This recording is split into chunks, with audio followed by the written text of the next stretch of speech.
Hello everyone.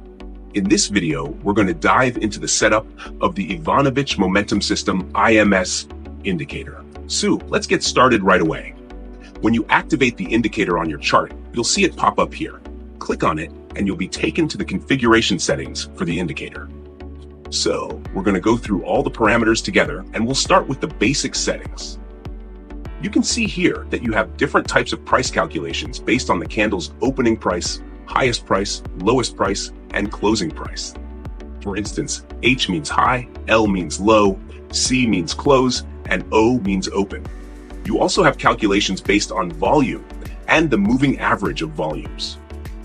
Now, this is all about how the indicator calculates the average for the candle periods. You can set it to calculate based on the last 10 candles, the last 3 candles, and so on. So, this defines how the averages are calculated.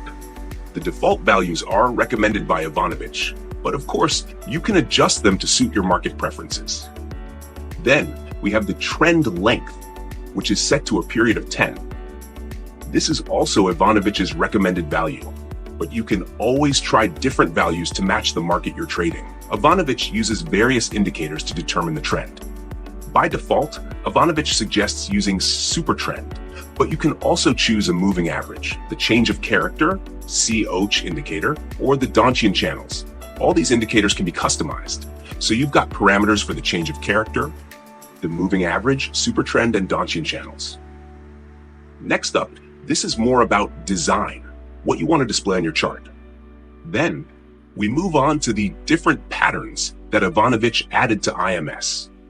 You can remove some of these patterns if you feel like there are too many, or if you find that some are less useful than others.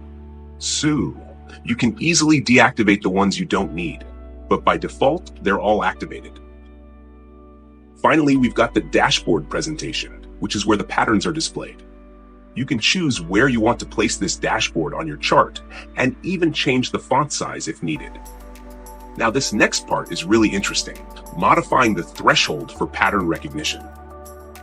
So, by setting this to, let's say, 0.006, you can define how easily patterns are recognized.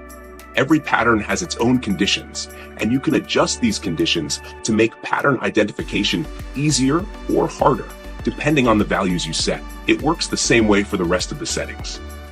You'll notice that shorts and longs adapt because they're partially based on these different patterns.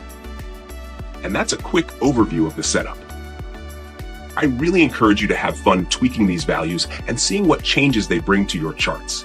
But honestly, the default values are the ones Ivanovich himself uses, so they're pretty solid.